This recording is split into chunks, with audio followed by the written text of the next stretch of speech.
अस्सलाम वालेकुम सारे नाल मौजूद हैं Zahir Pir motorway city developer chairman Malik Ijaz Rahim Sahab. क्या सहूलतां ने पे ज़ाहिर पीर दे विच? जी बहुत शुक्रिया जी इम्तियाज़ साहब। जनाब मोटरवे सिटी ज़ाहिर पीर एक तो लोकेशन के एतबार नाल इंतहाई खूबसूरत लोकेशन इर्द गिर्द दा मोहल्ले वकूर देखते ही जगह को मुंतखब किते। ये वो वाहिद इंटरचेंज है कि एक पूरे पाकिस्तान दा मरकज है। बलोचिस्तान तो सिंध तो KPK तो पंजाब तो आमन वाली तमाम ट्रैफिक दा मरकज है। दूजा ये है कि इर्द गिर्द इलाके दे विच जिहड़े रहण वाले लोग हैं, खानपुर है, खान बेला है, सरदारगढ़ है, ज़ाहिर पीर थी गया, इनके अलावा राजनपुर है, रुझान है, इन तमाम बे छोटे कस्बात इन इन तमाम इलाकों का एक मरकज है। ही वास्ते आने वाले टाइम दे विच ये एक जंक्शन हो सी इतना एक बेहतरीन नवा शहर जिहड़ा है वो वजूद च आ सी। कितना रकबे दे उत्ते मुहित है? पहला फेज साडा 20 एकड़ दा असां तैयार कीता है। वो अलहमदुलिल्लाह तैयार थी गई, गवर्नमेंट तो पासशुदा है। उहदे विच घरां दी तामीर भी शुरू थी गई है। उहदे विच सीवरेज दा, लाइट दा, रोड बन गए, सारे पार्क बन गए, मस्जिदां बनदियां पे, सारे काम अलहमदुलिल्लाह मुकम्मल थी गए ते वो बड़े अच्छे तरीके नाल आबाद थी बन पे। उहदे बाद हुण फेज 2 दा असां आगाज कर लिते। उहदे विच भी डेवलपमेंट दा काम असां शुरू कर दिते। कटिंग कितना रखी है? कटिंग फेज सीन 1 दे दे ते फेज 2 दी कटिंग सीन दे विच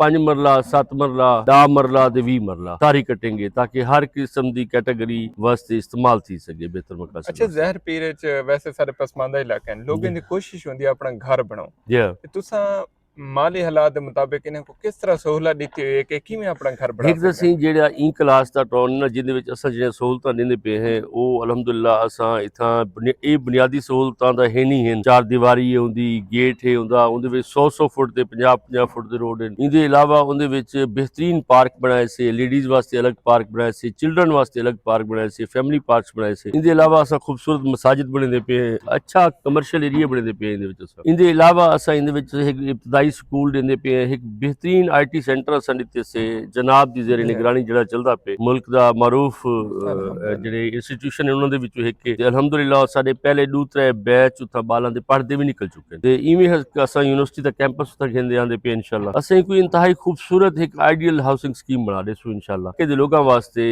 मुफीद होसी, वो लोग सिक्योरिटी नाल अपने बालां को रख सकन। अच्छा इम्तियाज़ साहब तो एक मजे दी गल दस्सां कि इहदे विच 80% लोग जेहड़े ओवरसीज हैं। अच्छा, जेहड़े लोकां को शऊर है, जेहड़े लोग समझदे ने कि गेटेड कम्युनिटी क्या होंदी है, सिक्योरिटी कम्युनिटी क्या होंदी है, बाल एक कम्युनिटी दा एक माहौल होंदे कि बाल आम गलियां मोहल्ले च रहने दा उन्हां दा एटीट्यूड क्या होंदे ते एक बाल जेहड़ा अगर अच्छी सोसाइटी च रहंदे तां उहदी गुफ्तगू किवें होंदी है, उहदी एजुकेशन किवें होंदी है, उहदी तरबियत किवें होंदी है ते ओह अलहमदुलिल्लाह सारा अरेंजमेंट है। हिं वास्ते सारे कोल ओवरसीज लोग बहुत ज्यादा आंदे पे।